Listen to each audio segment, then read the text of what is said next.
Assalamualaikum warahmatullahi wabarakatuh. Apa kabar anak-anak? Alhamdulillah, semoga semua dalam keadaan sehat walafiat ya. Berjumpa lagi dengan Bu Rifa. Hari ini kita akan membahas tema 4E subtema 2, pahlawanku, kebanggaanku. Sebelum mulai pelajaran, alangkah baiknya kita berdoa terlebih dahulu. Angkat kedua belah tanganmu, kita berdoa sebelum belajar. Bismillahirrahmanirrahim. Rabbi zidni ilma warzuqni fahma. Ya Allah, tambahilah ilmuku dan pertinggilah kecerdasanku. Amin. Oke, sebelum kita masuk ke pelajaran hari ini, Ibu punya games. Namanya games berhitung 1-6. Bagaimana gamesnya ya? Caranya, kalian akan berhitung menggunakan tangan kanan dan tangan kiri.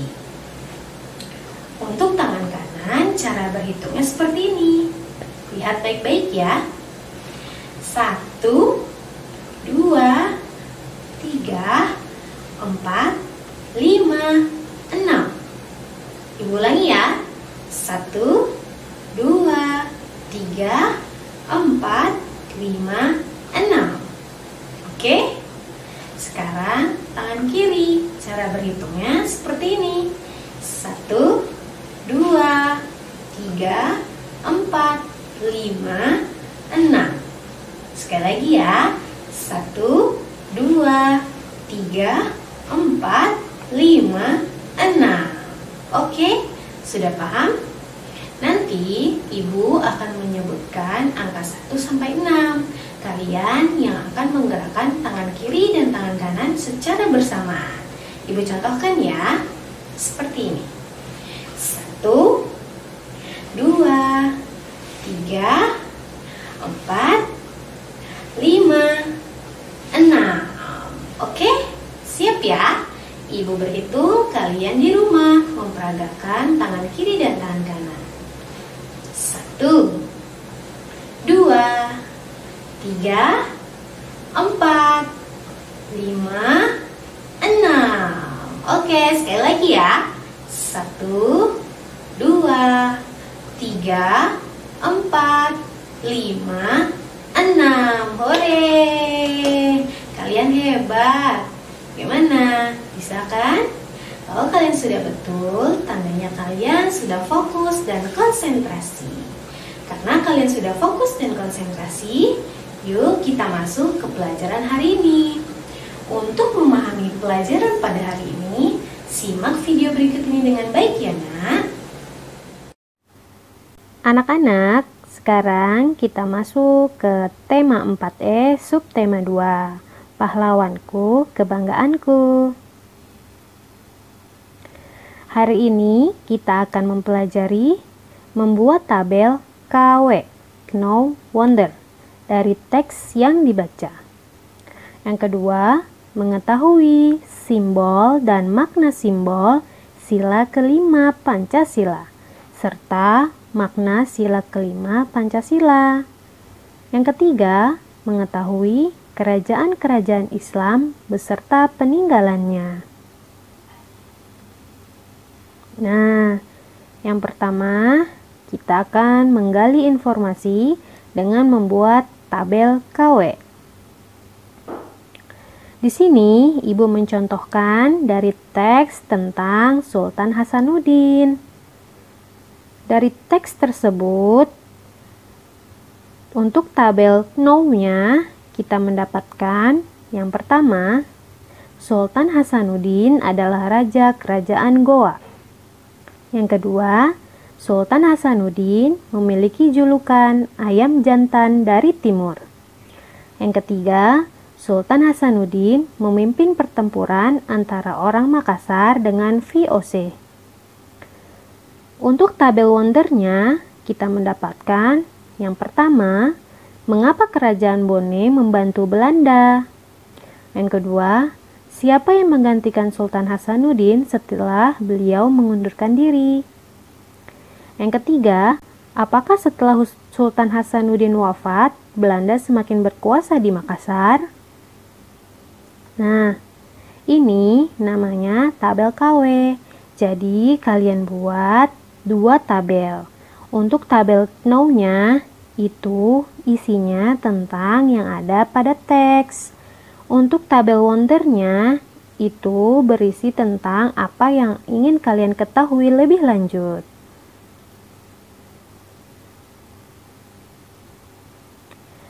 Untuk lebih memahaminya lagi, coba kalian buat tabel KW seperti yang sudah dicontohkan, tapi kalian buat tabel KW tentang teks pada halaman 54, yaitu Wanita Pemberani Cut Nyak Dien. Kalian buat di buku tulis ya.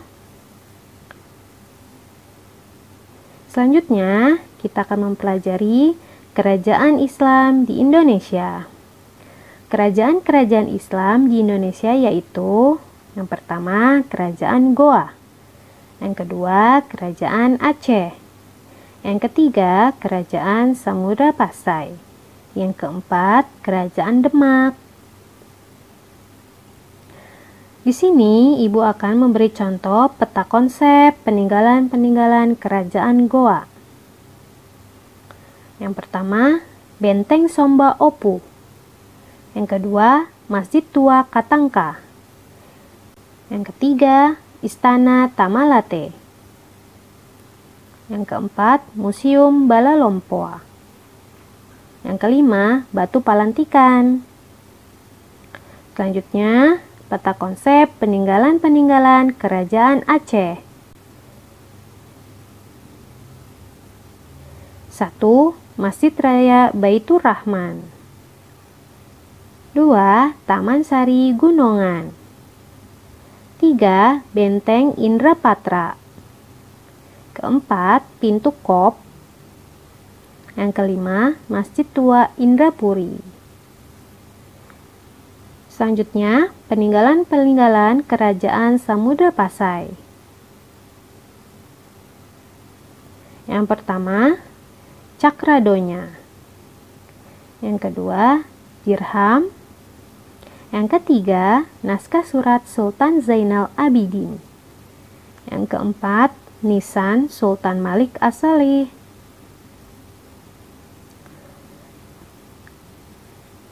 Ibu ada tugas untuk kalian. Coba kalian buat peta konsep tentang peninggalan Kerajaan Demak. Yang kedua, peninggalan Kerajaan Tarumanegara. Dan yang ketiga, peninggalan Kerajaan Sriwijaya. Sekarang kita akan mempelajari simbol sila kelima Pancasila dan maknanya. Simbol sila kelima yaitu padi dan kapas. Makna simbol sila kelima adalah padi dan kapas merupakan simbol kebutuhan dasar manusia. Jika keduanya terpenuhi, menandakan tercapainya kemakmuran rakyat. Nah, seperti ini ya simbol sila kelima. Makna yang terkandung dalam sila kelima Pancasila yaitu 1. Menjalankan hak dan kewajiban secara seimbang. Kedua, menghormati hak-hak orang lain. Ketiga, tidak melakukan hal-hal yang merugikan orang-orang. Yang keempat, menghargai hasil karya orang lain. Yang kelima, tidak bersikap boros. Nah, bagaimana anak-anak? Sudah paham? Jika ada yang belum paham, bisa tanyakan gurumu ya.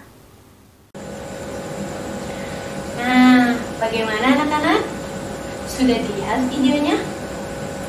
Jika ada yang belum paham, bisa tanyakan gurumu ya. Coba, tadi ada tugas tidak? Ya, ada ya. Tugasnya ada dua. Yang pertama, kalian buat tabel KW, No Wonder, yang ada pada teks halaman 54, Wanita Pemberani Cut Nyak.